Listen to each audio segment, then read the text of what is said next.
The story begins with the protagonist enjoying a rare moment of peace in their backyard. It's a lazy afternoon, with the sun shining just right, and the protagonist has settled under a tree they planted years ago. The only company is a good book and a cold lemonade, a simple setup that promises a few hours of quiet.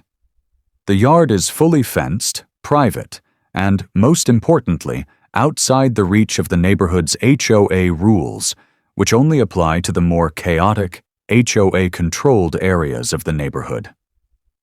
This little corner of the world is a personal sanctuary, far removed from the prying eyes and petty dramas that often come with living in a regulated community. But that peaceful moment doesn't last long. Out of nowhere, a woman approaches the yard's boundary, standing just outside the fence with a look that's half confused, half annoyed. She's dressed in a pastel tracksuit and oversized sunglasses, giving off the vibe of someone who feels important. She introduces herself as Karen and immediately demands that the protagonist leave their own property. Her reasoning? The HOA says so, even though the protagonist isn't part of the HOA at all. It's a strange request, one that would make anyone pause, but the protagonist remains calm and unbothered.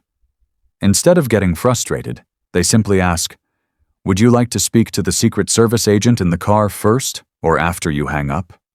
This question catches Karen off guard, setting the stage for what's about to unfold. Karen's entrance into the scene makes it clear she's not just any regular neighbor. With her oversized sunglasses, a pastel tracksuit, and a self-important attitude, she gives off the vibe of someone who believes they hold some kind of authority over everyone around them. She walks up to the boundary of the yard, acting as if she owns the whole neighborhood. Karen doesn't waste time with pleasantries or small talk. She immediately starts telling the protagonist to leave their own property, claiming that the HOA has rules that need to be followed. The only problem? The protagonist doesn't belong to the HOA, and their property has never been under its control. But that doesn't seem to matter to Karen. In her mind, she's the enforcer of the neighborhood's rules, and everyone else should listen to her. The protagonist, on the other hand, doesn't get upset or start arguing. Instead, they stay relaxed, sitting in their chair with lemonade in hand, making it clear they aren't going anywhere. This calm response only seems to make Karen angrier, as she clearly expects a confrontation. Internally, the protagonist can't help but find the situation amusing. Here she is, demanding something that has no basis in reality, and here they are, enjoying the ridiculousness of it all. It's hard not to be a little stunned by how far Karen is willing to go with her delusions. Karen's accusations come next, with her insisting the protagonist isn't even supposed to be there. She says the house belongs to a federal consultant, and since she's seen men in suits coming and going, the protagonist must either be a squatter or a fake security guard. The protagonist, trying not to laugh at how wrong she is, calmly explains, "Actually, I am the federal consultant, and yes, I do have a rotating Secret Service detail." The dry delivery only seems to make Karen more upset. She doesn't want to admit she's wrong, so instead she doubles down on her claims. Her next move is to threaten to call security, or what she claims is the HOA patrol, which the protagonist knows doesn't even exist. But Karen isn't backing down, so the protagonist, with a slight grin, picks up the phone and calmly dials the Secret Service to handle the situation. Just as things start to heat up, Chad, a neighbor who's clearly trying to get involved but has no idea what's going on, arrives on a golf cart. Shirtless, with tan skin and sunglasses, Chad pulls out a megaphone and announces to the protagonist that they're trespassing on HOA property. The situation is so absurd that the protagonist almost can't take it seriously. With one last look at the mess unfolding, they remain unruffled and wait for the federal agents to arrive. The arrival of the black SUV with government plates signals that things are about to change. As the SUV rolls up, two men step out, both dressed in dark suits, their presence calm and professional. They move with purpose, clearly used to handling tense situations like this one. Their demeanor contrasts sharply with Karen's over-the-top, frantic energy. As soon as they step onto the property, Karen's face shifts from confident to confused, then to outright disbelief. She had no idea she was about to face federal agents, and it's clear she's completely unprepared for what's coming next.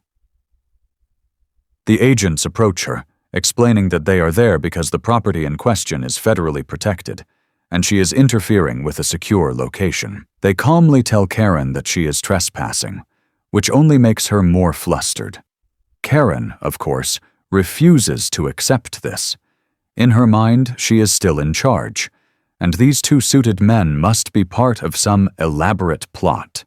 She starts to rant, accusing the agents of being part of a government conspiracy, her voice rising with each new accusation.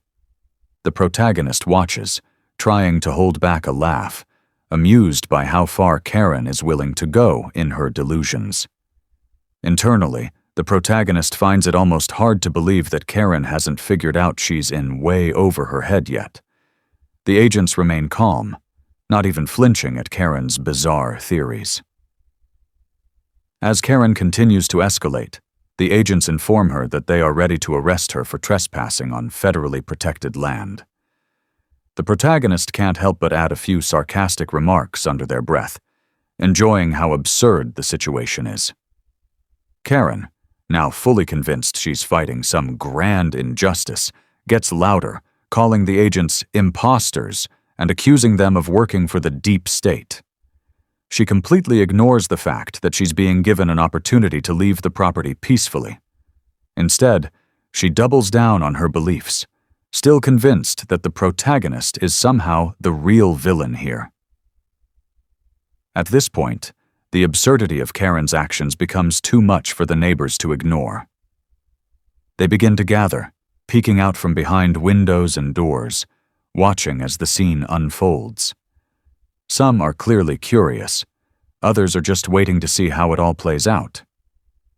Despite her earlier confidence, Karen starts to realize that she's not the one in control anymore. The agents are unshaken, and the situation is slipping further away from her grasp. Her breakdown is inevitable, though she refuses to admit defeat. The protagonist, still relaxed in their chair, can't help but think how strange it is that, even when faced with the truth, Karen continues to dig herself deeper into her own self-made hole. It's a perfect mix of frustrating and hilarious, as the neighborhood watches on in disbelief at the spectacle unfolding before them. Despite the federal agent's calm explanation and clear authority, Karen refuses to back down. Rather than acknowledging the reality of the situation, she decides to double down on her belief that she's the rightful enforcer of the neighborhood. She begins to organize her own resistance, convinced that the community needs to rise up and take back control. In a move that is part delusion, part absurdity, she sets up what can only be described as a neighborhood war room. It's a chaotic mess of scribbled drawings, paper, and a map of the protagonist's property, which she has labeled as a government surveillance zone. Karen truly believes she's onto something big, but it only makes her look more ridiculous as the days pass. Her self-righteousness continues to grow. She truly believes that she's protecting the neighborhood from an invasion, even as the rest of the community starts to view her as a joke. Her actions are becoming increasingly outlandish, but in her mind, she's the hero, and everyone else is either blind or complicit. As Karen's delusions build, the protagonist observes from a distance, mildly entertained by the spectacle. It's hard to believe anyone could take her seriously at this point, but Karen's energy remains undeterred. To take things to the next level, Karen organizes an emergency neighborhood protection meeting. She comes armed with a megaphone, a stack of printed flyers, and a diagram that seems more like the ramblings of a conspiracy theorist than any legitimate evidence. She rallies a small group of her supporters, who are mostly confused neighbors trying to figure out what she's talking about.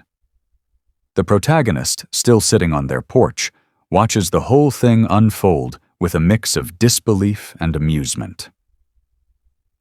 From this angle, it's clear how absurd Karen's accusations really are, but it's hard not to enjoy the show she's putting on for the rest of the neighborhood. Chad, ever the well-meaning but completely out-of-his-depth neighbor, tries to step in and mediate. His attempts to keep things calm only add to the absurdity. He's no expert in neighborhood management, and it's obvious he doesn't know what to do with Karen's out-of-control behavior. His awkward, fumbling attempts to steer the conversation lead to even more ridiculous moments, lightening the mood for everyone watching. At this point, Karen is just digging herself deeper, but she's so wrapped up in her own narrative that she doesn't even notice how quickly her support is crumbling. As Karen presents her so-called evidence, the few remaining people who were still on her side begin to lose interest. Her claims seem less like a noble cause and more like the ramblings of someone completely detached from reality. The other neighbors start to realize how absurd this whole thing is, and many of them begin to quietly distance themselves from her. Even her original supporters start to look uncomfortable as the situation becomes increasingly far-fetched. When Karen tries to take things one step further by calling for a vote to remove the protagonist from his own property, the agents return. This time, they aren't just standing by. They're ready to deal with the situation once and for all. With their calm and professional demeanor, they intervene again, making it clear that Karen is not only wrong, but that her actions are bordering on harassment. The situation is finally spiraling out of Karen's control, and her last-ditch attempt to organize the neighborhood falls flat as the reality of her situation sinks in. The protagonist, watching from the sidelines, can't help but chuckle at how out of touch Karen is with the actual truth. The neighborhood, once a bit unsure about the conflict, now sees Karen for exactly who she is, a self-appointed authority with no real power. In her final desperate attempt to prove she's right, Karen decides to take her fight public. She calls a news team to cover her side of the story, believing this will be her big moment to expose the truth to the world. The reporter arrives, looking skeptical but still polite, ready to hear her out. As Karen starts to explain her version of events, she points to the protagonist's house, claiming it's a hotbed of government activity and conspiracy. The reporter listens, but begins to ask questions that clearly challenge Karen's version of the story. With each question, Karen becomes more defensive, even more erratic in her responses. But the reporter remains calm, trying to follow up without outright laughing at her. The more Karen talks, the more her story starts to unravel. The reporter quickly realizes that Karen is, in fact, completely wrong about everything, and instead of becoming the hero she expected, she's now the one who looks foolish. Sensing that this isn't going to be the exposé she had hoped for, the reporter decides to leave. This moment marks the beginning of Karen's public embarrassment. As the reporter walks away, Karen's anger flares up, but it's too late. The damage is done. The neighborhood is now starting to see Karen for who she really is: delusional, stubborn, and completely out of touch with reality. Her refusal to listen to the truth and her obsessive need to be right have alienated her from everyone around her. Karen doesn't back down, though. In fact, she doubles down, but it's clear that no one is taking her seriously anymore.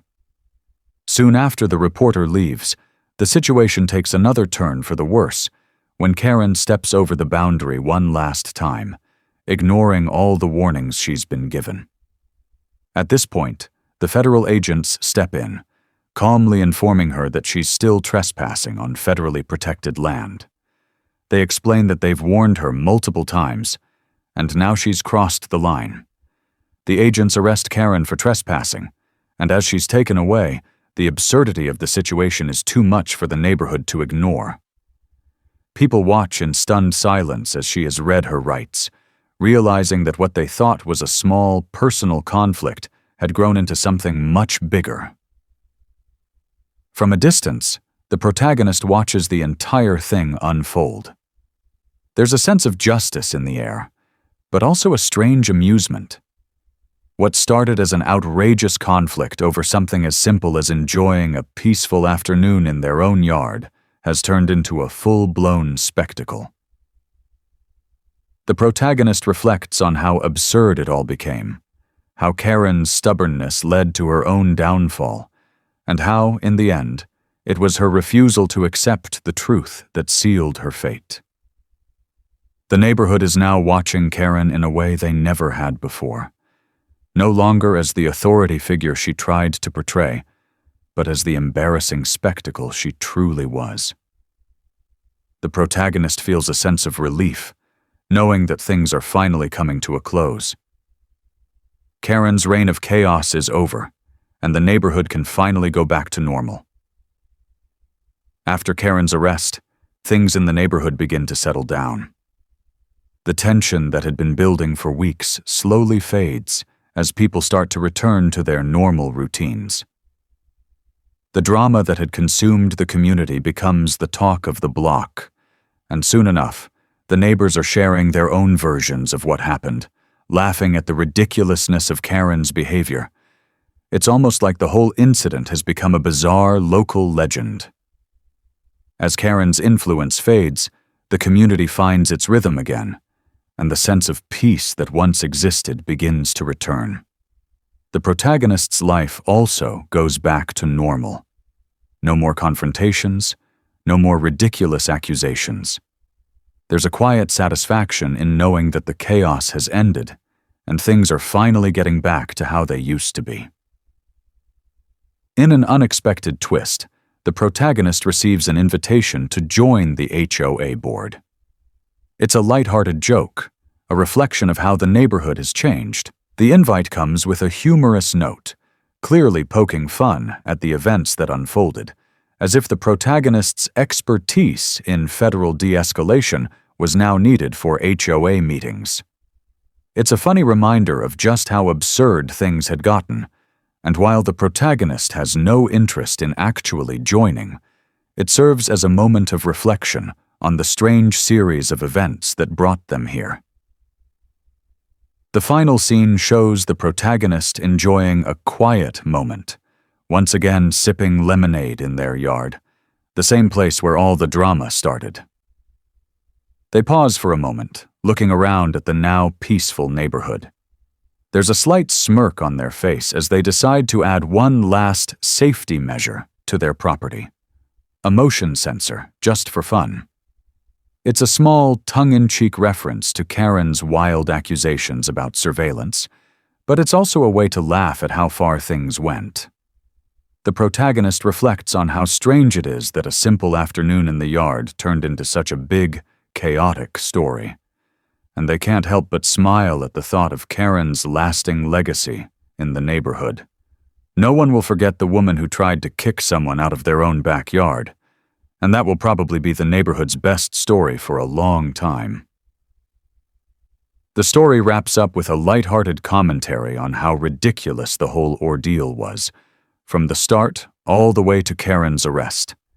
It's clear that the neighborhood has learned a lot from the experience, mostly about not taking self-appointed authorities too seriously.